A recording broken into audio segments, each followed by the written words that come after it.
I'm David Gordon, and I grew up a long way from here and spent most of my life a long way from the Monterey Peninsula. The fact that I'm here now and talking with you, the fact that I live here on the peninsula now, is all about Bach. And Bach is the partner that I have in being a part of this community, and Bach has helped open up to me the history of the community in a really wonderful way. The Carmel Bach Festival originated with two really amazing visionary women in the 1920s. They moved from San Francisco to Carmel. One was a designer and the other a pianist, Dean Denny and Hazel Watrous. They knew that there was a community of people here in the Monterey Peninsula area, and particularly in their community of Carmel, who were interested in classical music, but nobody was bringing in the kind of performing acts that were on tour to cities like San Francisco and San Jose. And so they formed something in 1927 called the Carmel Music Society, which to this day is still presenting concerts by outside performers, eminent performers in classical music in Sunset Center in Carmel. And these two women found such fun and such success in creating that performing series. And their performing history, the people that they have sponsored in concerts here over these 80-some seasons, is absolutely remarkable. There was such enthusiasm behind it that in 1935 they got together and formed something called the Carmel Bach Festival. And there I probably need to digress by saying that around the world there are hundreds of organizations that call themselves Bach festivals. This is not so of Brahms or Mozart or Beethoven. To be sure, there are festivals named after those composers. But there's something about Bach that has captured people's minds, the brilliance of his music, and perhaps the very difficulty of his music. My favorite definition of great music is music that's greater than your ability to perform it, and that's Bach. So these two visionary ladies formed essentially a little club that would perform the music of Bach on one weekend in 1935. And it was largely local amateurs, serious amateurs, and a couple of professionals from the Bay Area. It was one weekend of concerts. And from that, the Carmel Bach Festival gradually grew. Under a series of music directors, the very first music director was a fellow named Ernst Bacon, and he was only here for a year or two, and then came someone named Gaston Usilli, who was here for several years. On his passing, Dean and Hazel, who were still very much in control of things, picked a brilliant young Hungarian conductor who was on the faculty at that time at Stanford, I believe, and his name was Sándor Salgó.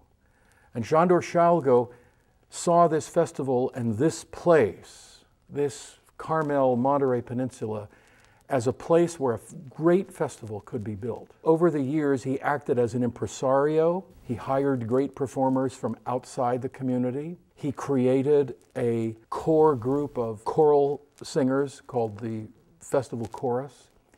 He began to employ a professional festival choral ensemble.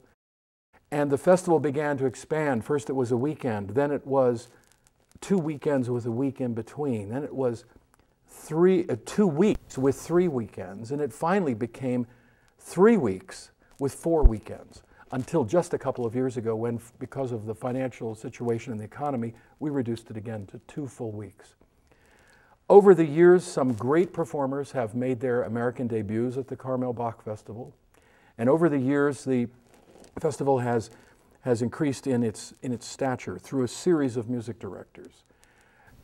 Sándor Salgó was a beloved director who really put the festival on the map. When he retired in 1991, the festival hired a new music director, a brilliant young conductor from Germany named Bruno Weil. He spent 19 seasons with us and really turned the festival into a mecca for music lovers who want to hear 18th century music played in a really beautiful and historically informed way. In 2010, Bruno Weil marked his last year as music director. The new kid on the block showed up in 2011, and that is Paul Goodwin. 2012 will be our 75th Bach Festival. Over the years, the things that have become characteristic of the festival are very important to its nature here in this community. It's not just a festival of music, but about things that surround the music. First of all, here we have a very beautiful geography to surround this music. And so when we perform at San Carlos Cathedral and at Mission San Carlo Borromeo in Carmel, we're performing in 18th century spaces. We're performing 18th century music in 18th century spaces in a time when that music was actually, in some cases, still being written and performed by its own composers in Europe. What I love about the 18th century is that in Europe they call it the Baroque, here they call it the colonial era. And we have this rich cultural heritage, Americans, North Americans and Europeans, and that we can celebrate that here in this beautiful setting.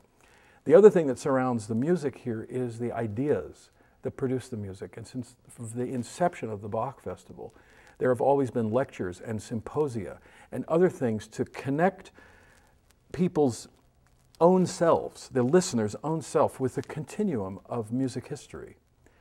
So the Carmel Bach Festival has always been a festival of music and ideas.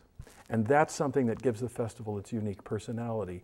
And that can be traced back to the two women who originally created the festival, because they were people for whom ideas and the avant-garde and pioneering areas in the arts were very, very important.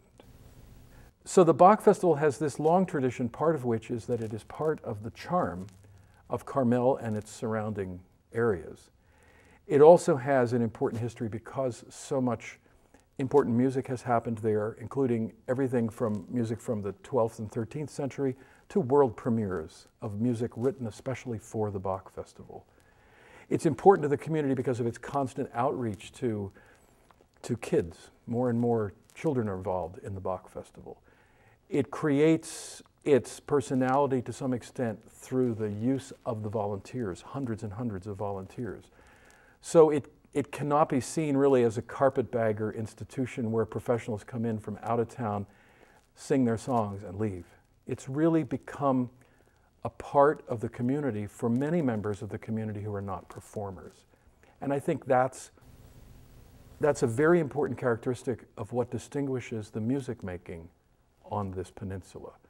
And in that, the Carmel Music Society, founded by Dean and Hazel, and the offshoots from their original group, the Carmel Bach Festival, and the Monterey Symphony, and Chamber Music Monterey Bay, which presents chamber music performers here. They all come from the original seed planted by those two visionary women.